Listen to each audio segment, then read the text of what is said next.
Good evening, everyone, and welcome to the second installment of the story of the Exodus. We already discussed the fact that Pharaoh, whether it was the same old Pharaoh or the new Pharaoh who didn't know Joseph, started to enslave the Jewish people. But before we go into that, I just want to focus on one point that we didn't discuss last week. Remember, we mentioned that there are two opinions, whether it's the same Pharaoh or a different Pharaoh. Now, if it was the same Pharaoh, then the point is, look how ungrateful Pharaoh was. Joseph saved him, saved his country, and he doesn't know him, he forgot about him. But then the other opinion says, no, it was a new Pharaoh, so the lesson is not as powerful. So what does it mean that he didn't know Joseph? So I think, and this is a suggestion, that when it says he didn't know Joseph, it's because Joseph had another name. Pharaoh renamed Joseph, Tzafnas Paneach, the revealer of that which is hidden, the one who deciphers, who reveals the hidden message, because he was able to interpret Pharaoh's dream. And that name, which was an Egyptian name, that's the name that Pharaoh, whichever Pharaoh it was, certainly knew. He didn't know the name Joseph. So what's the difference? Big deal. It's a name is a name. No, there's a very big difference. It's a difference between the way pagans view everything and the way Jewish people do, who are the true monotheists. The pagans believe in worshiping forces. Every force in the world, the pagan looks at as something that is a divine entity. And how many forces are there in the world? Infinite number of forces, so there are infinite number of gods. The only thing is that they are hidden. You have to reveal them. So they could appreciate that Joseph was able to reveal the hidden things. But the word Joseph has the opposite connotation. Joseph means to increase, to change things, to revolutionize things. That there's only one God that can do that. Because all forces of the world are limited to their function. They have their limitations. Joseph represents the belief in a God, a transcendent God, who has total control, exercises complete control over all the forces. That they didn't recognize. If they recognized that, then Pharaoh would have not done what he did. He would have not attempted to enslave the Jewish people and to harm them. Because the God of Israel is not limited the way the pagan gods are limited. The God of Israel has control over everything. And that's why when Moses comes to Pharaoh later on and says, God says to let my people go, he says, I don't know God. What did he mean by that? I don't know your God. I have plenty of gods. If you just mention the name of a God, I'll tell you which God that is and where he lives and what he's all about. But the God that you're talking about, that's foreign to me. So that's the introduction to the whole saga of the bondage, that it's a theological dispute between Pharaoh, the pagan, and the Jewish people who are the Josephs of the world. Pagans say, yes, Tzafnas Paneach, he reveals the hidden forces can be revealed. But that's it. He has no control over the forces. So what happens? The Jewish people are proliferating, they're reproducing by leaps and bounds, and Pharaoh is terrified. He's terrified that what will happen is they will leave the land. So Rashi tells us, no, he was afraid that Pharaoh would have to leave the land, but he didn't want to say that about himself, so he puts it on Joseph, and that they're going to leave the land. The people of Joseph's people. Would that be from Rashi? Because my understanding yes. was, that's from Rashi. Because my understanding was he was afraid they would take over. They become enemies of the Egyptians. Take over, yeah. And if they take over, the Egyptians would be forced to leave. unless they wanted to remain as slaves. So what does Pharaoh think? What can we do? Hava nischachmo, let's be wise to him. To them it should have said. Let's be wise to them. So again, Rashi says, and Rashi has his sources, his earlier sources in the Talmud and Midrash, that he was referring to God. The God that he didn't really believe in, but he was suspicious. Maybe this God has power. And what was the power? The power is, he was familiar with the story of the flood, which destroyed the world because of the sins of the population. And he was concerned, maybe if I do something to harm the Jews, it's going to come back to harm us. So we have to figure out a way that we could override God. Again, in his warped mind, God could be changed. We could control God. And how do we control him? So he said, God promised Noah there'll be no more floods to destroy the world. So if that's the case, if let's say we try to harm them with a sword, God could kill us with a sword. Whatever we do, God could do measure for measure. But will God bring a flood upon us? No, he promised no flood. So let's drown the people. That was one of his ideas that he came up with later. But before that, he says, let's just subject them to back-breaking labor. And when people are slaves, they don't reproduce as much. And that backfired because they reproduced in greater numbers. So now he doesn't know what to do because his astrologers told him that the savior of the Jewish people will be a boy, and therefore he had to get rid of the boys, which explains why he didn't care about the girls, because he was terrified that there will be a Jewish leader, a boy, that will undermine his whole plan. So what does he do? He calls in the midwives. The king of Egypt spoke to the Hebrew midwives, one who was named Shifra and the second who was named Pua. Who is Shifra and Pua? Sounds like women that we never heard of till now. But again, Rashi, and when I quote Rashi, most of what Rashi says is based on earlier sources. It says, Shifra and Pua are two very well-known women. These were their Egyptian nicknames, or just nicknames. Who are these two women? Shifra was Yocheved, Moses' mother, and Pua was Miriam, Moses' older sister. And they apparently were the leading midwives. So he calls them, and what does he tell them? And he said, when you deliver the Hebrew women, and you see on the birth stool, if it is a son, you shall put him to death, but if it is a daughter, she may live. The midwives, however, feared God, so they did not do as the king of Egypt had spoken to them, but they enabled the boys to live. That's the quote from the Torah in the book of Exodus. So we know that Shifra and Pua were the leading women of the Jewish people, Moses' mother and Moses' sister. Why were they named Shifra and Pua? So again, Shifra comes from a word which means to beautify. What she would do was to beautify the newborn infant, to pamper the infant, to make the infant beautiful.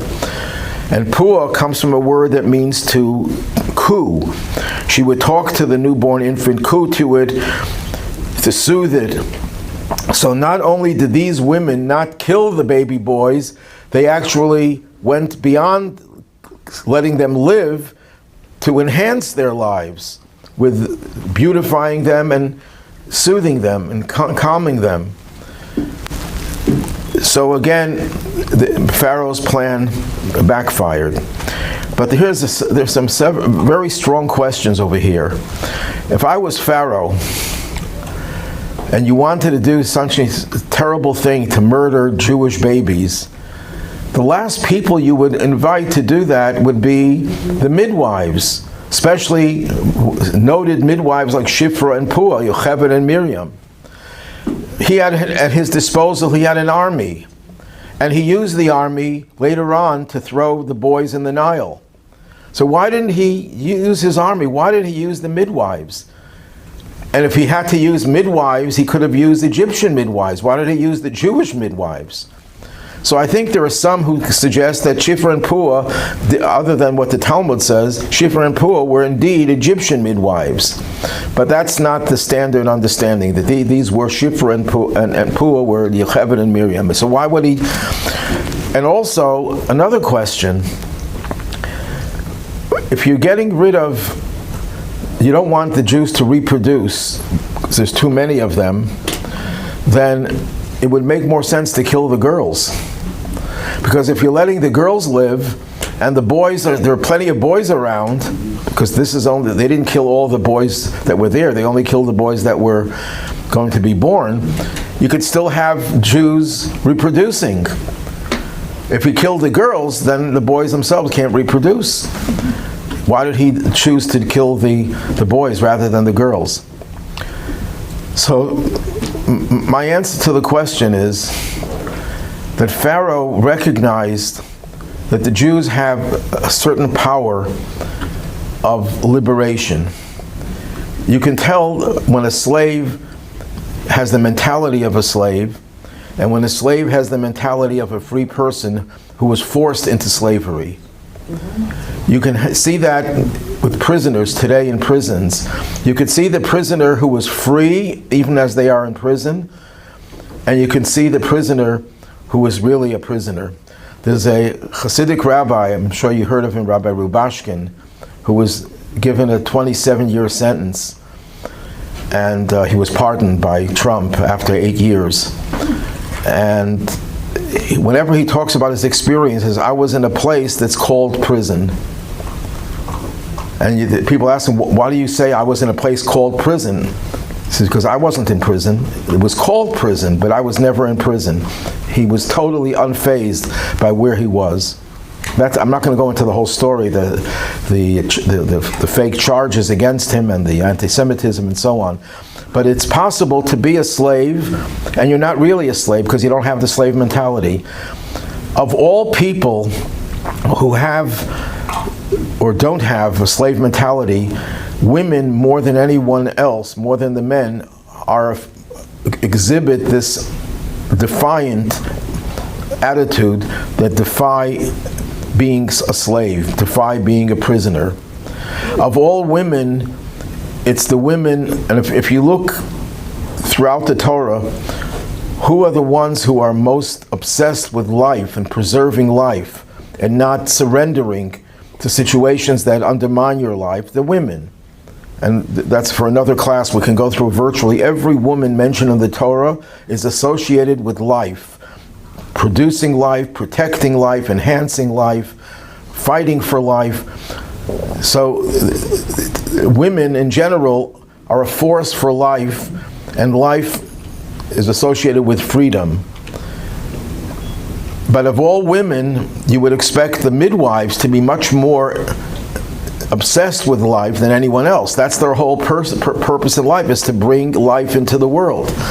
And of all midwives, you would imagine that Yocheved, Moses' mother, and Miriam would be the most obsessed with life. So Pharaoh said to himself,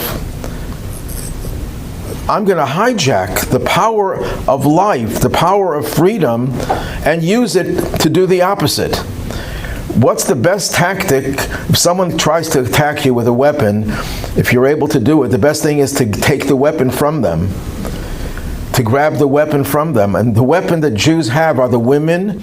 As the Talmud says, that it was only because of the women that the Jews were liberated from Egypt, because the women were the only ones who really fought against slavery, fought emotionally and psychologically and spiritually. They fought against slavery. And if the men were left to their own devices, they would have succumbed to the pressure, and they wouldn't have had any more children, and they would not have ever left Egypt. It's the women who have the power of liberation. So if you take the power of liberation and use it against them, you won the battle. But there's another, that's my own theory, but there's a theory propounded by one of the great Talmudic commentators, goes back over 400 years, who says that Pharaoh was afraid to do what he was ordering them to do. He was afraid to kill the babies because he had this fear that there'd be retribution. Whether the Jewish God or some other God, he did have this concern that maybe by killing innocent babies, God would punish him. So first of all, he didn't want Egyptians to do it. He wanted Jews to do it. If there's a punishment for it, let them get the punishment, not us. But secondly, this is the main point, he says, he didn't want them to kill the babies outright. He wanted them to perform abortions. This is mentioned by a commentator known as the Marsha some 450 years ago. He wanted them to perform abortion. That's why he said, when you see the baby about to be born, before the baby emerges, you have to kill the baby then. And that way it won't be a serious crime. Because in Pharaoh's mind, abortion was not a crime. How do you know it was a boy? What? How do you know it was a boy? You don't know it's a boy? Okay, so the Talmud says he gave them some way of determining whether it was a boy or not before the baby was born. So that's the theory that was mentioned some 400 years ago. Before it emerges is not considered murder either, right? Well, that's we're not going to go into.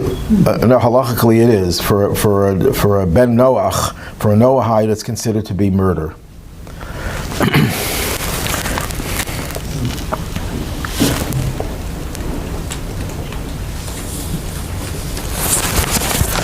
Okay, well that doesn't work. The midwives resisted, and they didn't do anything to harm the babies. On the contrary, they did everything to help them. So now he goes to plan B. Plan B is to throw the boys in the Nile. Again, as I mentioned before, he was trying to outsmart God. So how do you outsmart God? We're going to do something to the people that God can't punish us measure for measure. By drowning them in the river, in the Nile, God cannot punish us with water because he promised not to bring another flood. But he made a mistake because God didn't say I can't punish people with water. It's just he won't bring another devastating flood that engulfs the whole world. So Pharaoh was in denial.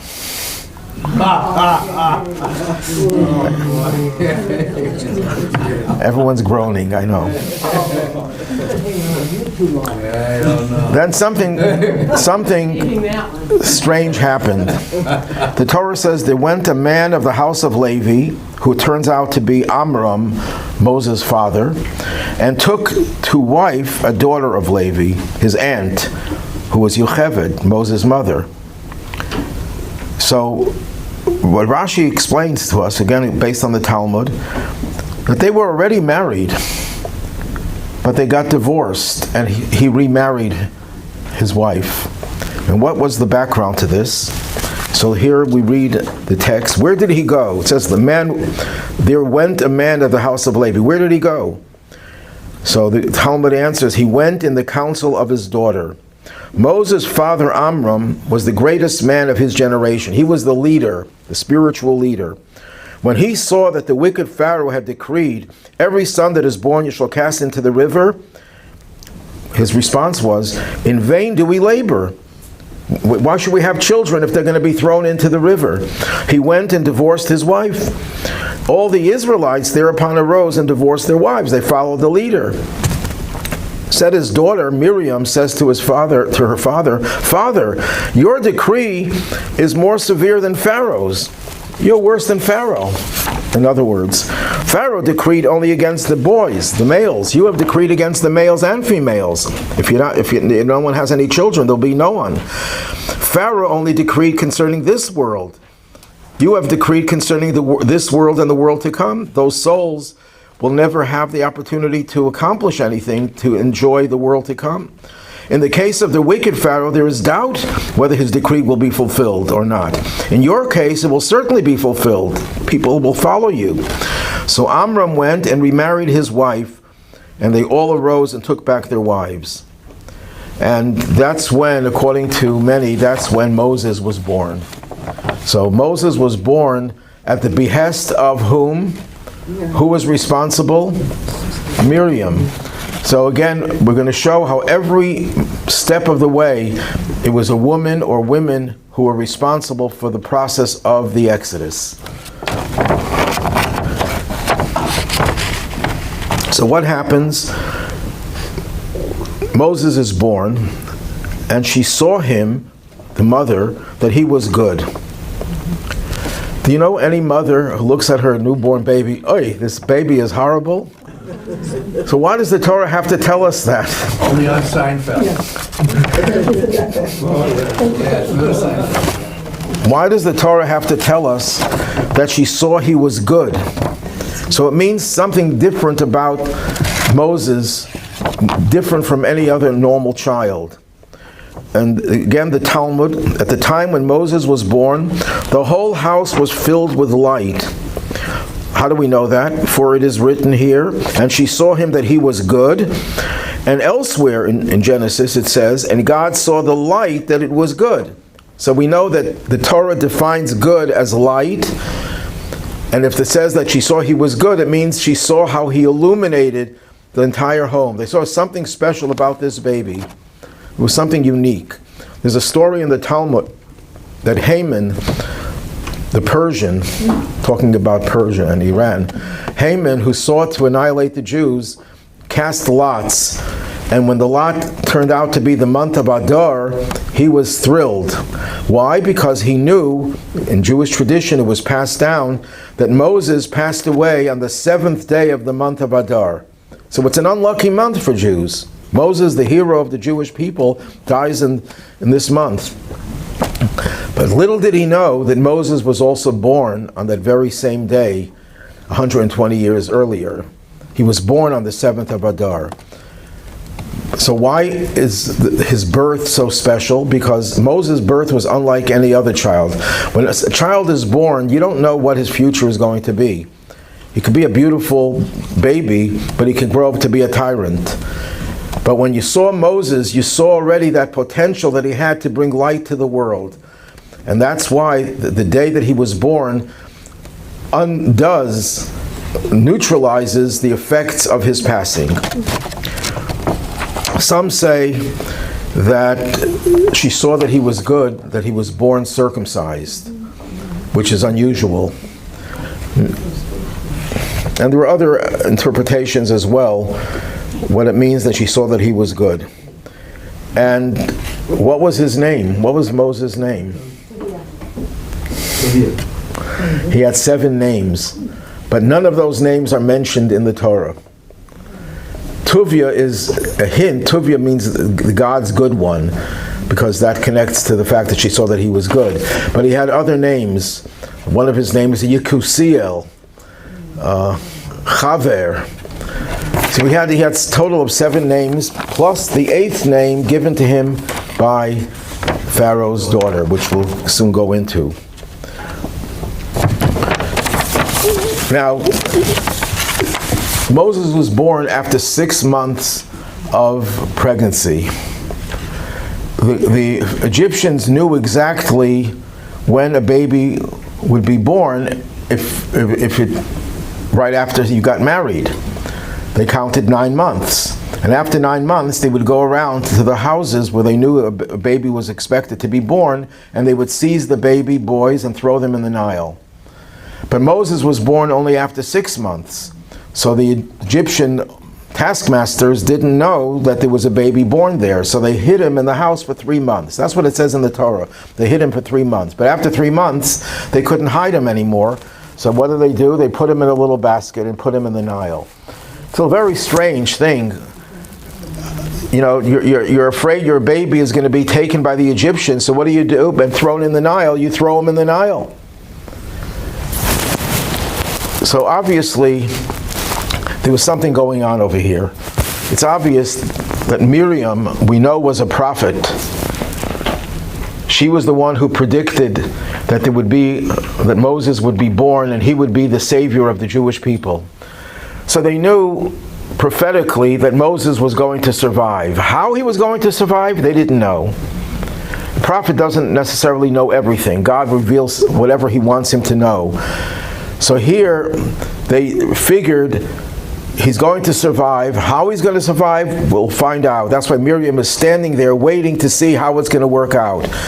In other words, if you hear a story about a holy person and there's a crisis, you don't get nervous because you know it's going to end well. If you turn to the end of the book and read the end, you know how it's going to work out. Do you ever do that? A mystery book, you read the last page before you read the rest of it. Takes all the fun away. Well, Miriam knew how it's going to end. She didn't know how it's going to reach that climax, but she knew how it's going to end, that he's going to be saved. So they put him in the basket, but it's more than that. That's the hallmark of a leader. The hallmark of a leader is that he doesn't just stand on a high place and look down at the people and say, I'm leading you, do this, do that. The leader lives with the people and experiences their sorrow, experiences their trauma, experiences their hardships. And this is emblematic that Moses was thrown into the Nile. There's a story told of the Baal Shem Tov. There's a letter of the Baal Shem Tov where he tells his disciples, I want you to meet in a certain city because I've seen that there's a decree on high that city's Jewish population will be destroyed. So let's go there to pray to avert the decree. So the question was asked, I don't know if they asked the Baal Shem Tov this or someone else was asked and gave the answer, you could pray wherever you are. Why did he have to take his disciples to the city where the tragedy was supposed to happen to try to avert it? He could have prayed wherever he lived, in his own hometown. And the Baal Shem Tov's answer was that if our prayers are successful, great. If our prayers are not successful, I want to be amongst the people who will be killed there. I want to be part of their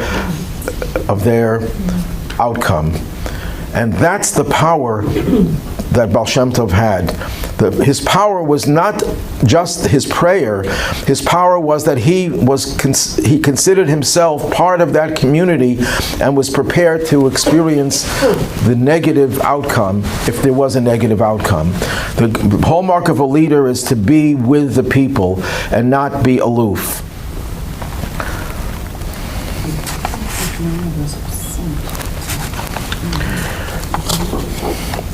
Now, another reason given in the Midrash, why did she put Moses in the river? Because Pharaoh's astrologers, who predicted that the savior of the Jewish people will be punished in water. So they thought by putting Moses in the water, the astrologers would say, oh, the savior of Israel is already gone, and we don't have to kill any more boys. And that's what happened in the end. Moses suffered because of water. And later on in the desert, 40 years after the Exodus, Moses was asked to speak to the rock to produce water, and he struck the rock instead. And because of that, he was punished that he wouldn't enter the promised land. So the astrologers saw something. They didn't know what they saw. They just knew that Moses was going to suffer because of the water. But how was the decree averted? By putting Moses in the water. Then it says, Pharaoh's daughter went to bathe. She saw the box among the rushes, and she sent her maid, Amata, to fetch it. Another interpretation of this verse renders the Hebrew word Amata as her arm, rather than her maid. Amata also means arm lengths. This is to teach us, the Talmud says, that her arm was extended for many arm lengths to enable her to reach the basket. And a miracle happened. Her arm was not long enough to reach the basket, but she tried to do it anyhow, and miraculously her arm stretched. And the Rabbi explains, if you can't do something, if someone calls upon you to do something to save someone, and it's impossible, so most people would say, well, if it's impossible, I'm not going to try to do anything. What's the point in doing something that it's not possible? The lesson over here is that you do as much as you can do, and if a miracle is supposed to happen, the miracle will happen. But you have to do your part. The daughter of Pharaoh did whatever she can do and was able to be receptive to this miracle that her arm stretched out. There's a story I used to teach a class at UB on the Holocaust, and I would always come in with a book called Hasidic Tales of the Holocaust by Yafa Elayich. And I opened the book, and it opened up to the story that I'm going to tell now that relates to this.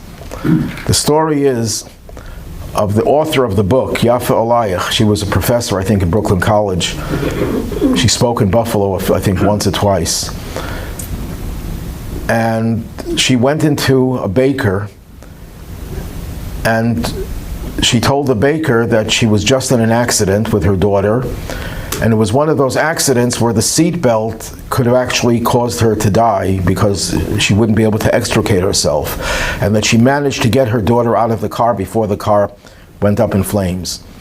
So the baker said to Yafa, a mother would be able to get her daughter out no matter what. Even if in other circumstances it would be impossible, the mother's love for her child and devotion to her child would allow her to do it regardless. And he told the following story.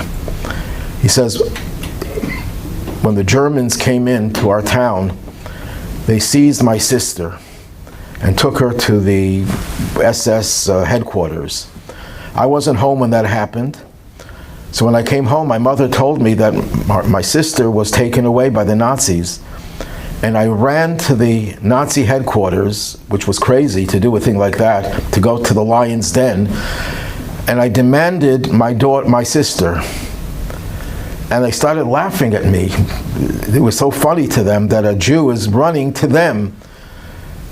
And one of them said, "You want your sister?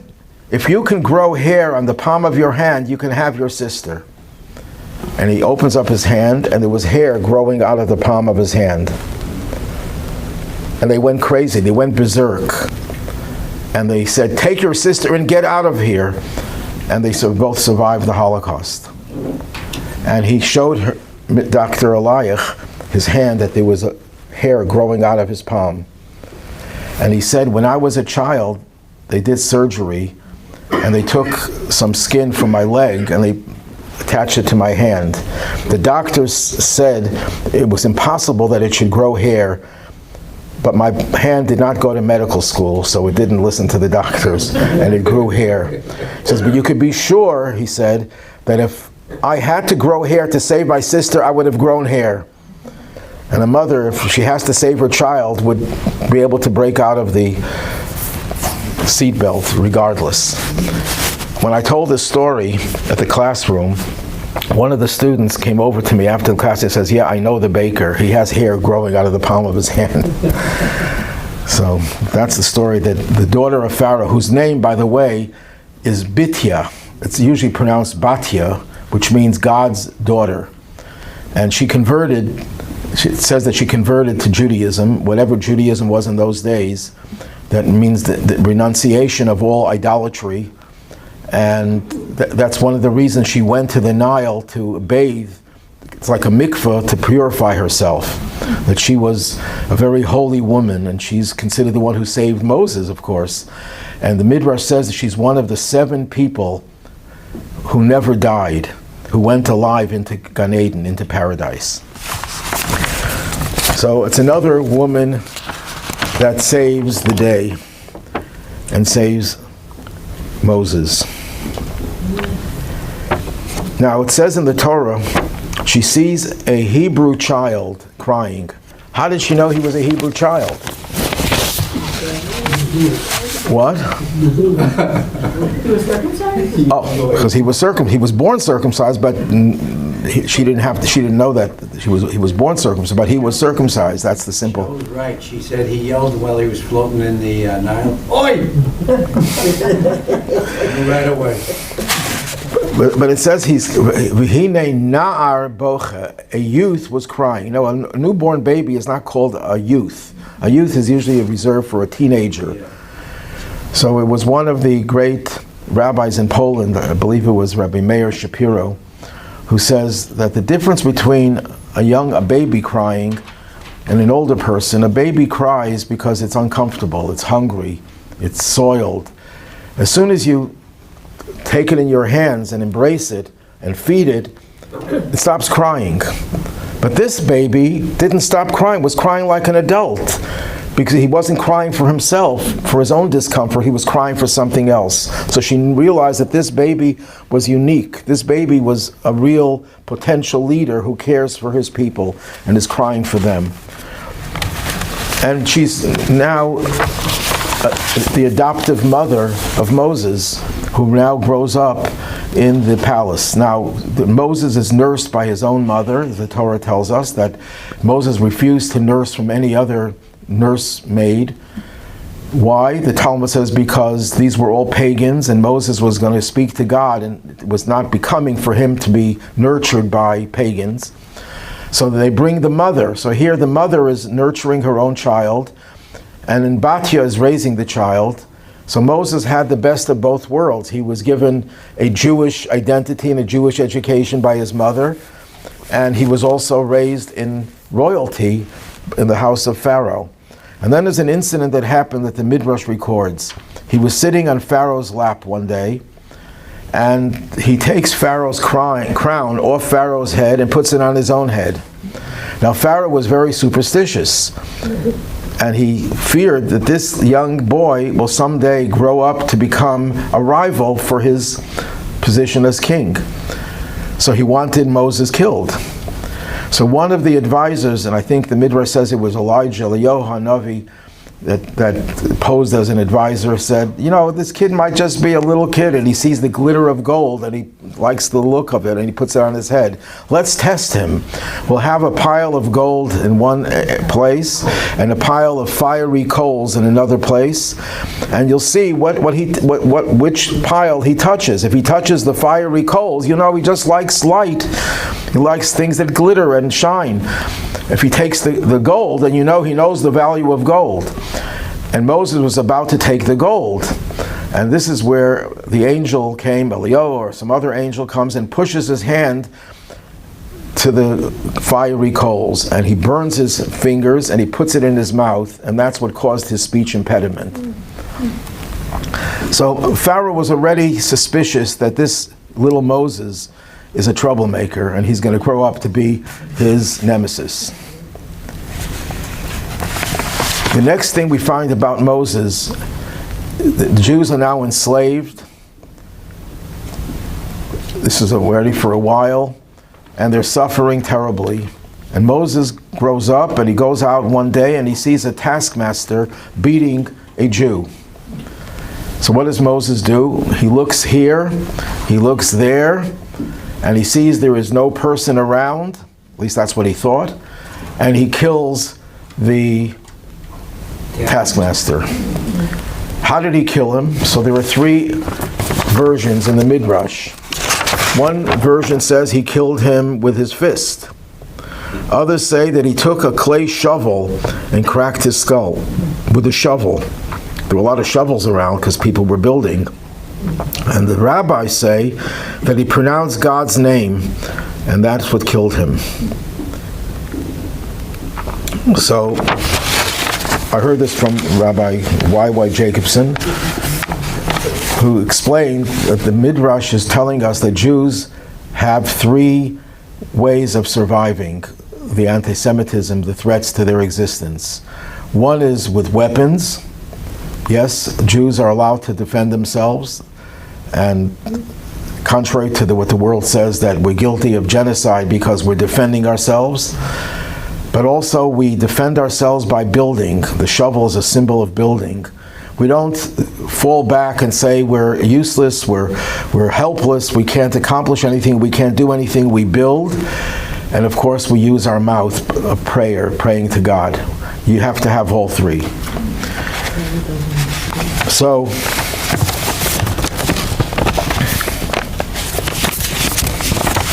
he kills the taskmaster, and it says he turned here, he turned there, and he saw there was no person. So what does that mean, he saw there was no person? So Rashi again tells us he looked into the future to see if this person would produce some very worthy soul in the future. If that was the case, he would spare the person because the person was going to produce something worthwhile. But he saw there's no one there in his future, and that's what justified him killing him. And people wonder, how could you kill a person? He was just beating the Jew. Well, beating someone the way the taskmasters did was life-threatening, and he was saving a life. And saving a life is a mitzvah, is not only you're not only something you're permitted to do, you're obligated to do. But again, Rabbi Meir Shapiro, the famous Polish rabbi, who was a member of the Polish parliament before the Holocaust, and the one who founded the Daf Yomi, the study of Talmud a page every day. So he says that Jews are always involved in politics. They like to argue. And many Jews will say that the left is the solution to Judaism, to the Jewish problems. So many Jews became communists because they knew the Tsar was terrible, and the only solution is that we bring in communism, because communism outlawed anti-Semitism. They just changed the name to counter-revolutionary, because the communists were much worse than the Tsar. But that's what some Jews believe. The left is really the panacea. Then there are many Jews who say, no, it's the right, because the right has more emphasis on religion and spiritual values. And the truth is, Moses looked to the right, and he looked to the left, and he saw there's no one to rely on. Jews cannot rely on any political system. We can't say, well, this politician is pro-Jewish. Yes, take advantage of it. Be grateful to being pro-Jewish, but don't put your trust. And that's what Moses saw, that the only one who can help the Jews is God through the efforts of the Jewish people themselves.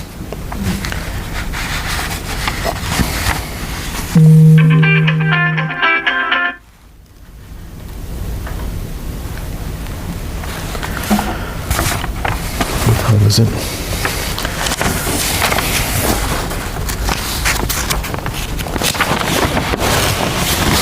Okay, we're not going to accomplish as much as I thought we could. If anyone has any questions, we'll finish the rest next week, God willing. We have 10 weeks to get out of Egypt.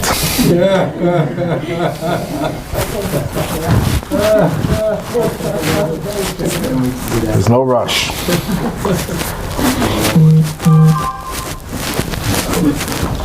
Any questions?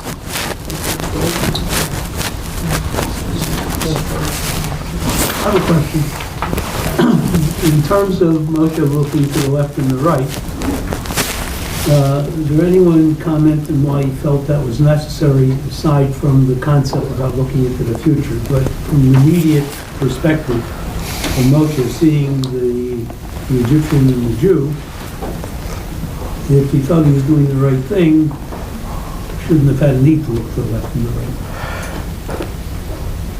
Well, if you take Rabbi Meir Shapiro's approach, which is not the simple understanding of it, then he wanted to know if he has to do it single-handedly. It would be better that he'd get support from others, because if he got support from other Egyptians, perhaps, who were more humanitarian, he wouldn't have been he wouldn't have been held responsible for murder. Moses was then sought after by Pharaoh. Pharaoh wanted to kill him. If you have support from other Egyptians, then he would be able to defend himself. This was wrong. Even the Egyptians recognized it was wrong. But if you take the standard explanation, he was looking to see if anyone was watching, because he knew if someone was watching, they'll report it to the authorities and he'd be in big trouble. So that's the simple explanation. That he looked to see, and apparently, not apparently, but there were people who saw two Jews, and they were fighting as well, which is a separate issue. But Jews fight with each other. But what we're seeing over here is how Moses is being trained and is being cultivated as a leader. That he sees his brother, someone who didn't know it. He only knew he was a fellow Jew, and didn't have the privileges that Moses had. Moses had the privileges of not being a slave, and this Jew was a poor slave, but he went out of his way to save him at his own expense, putting his own life in danger. And all the events that happened with Moses, you see that Moses, the leader, being cultivated. Yes? Correct me if I'm wrong. I seem to remember that the midwives were asked why they weren't doing what they were told. And I don't know if it's in the Chumash or in Rashi, but they basically said the Hebrew women are very tough and they give birth before we even get there. Right.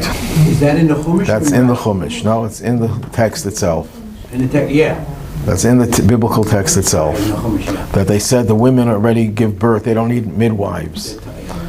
So then why do they have midwives if they don't need midwives? Because the midwives just help out, Right. but the women are not, don't need them to actually give birth.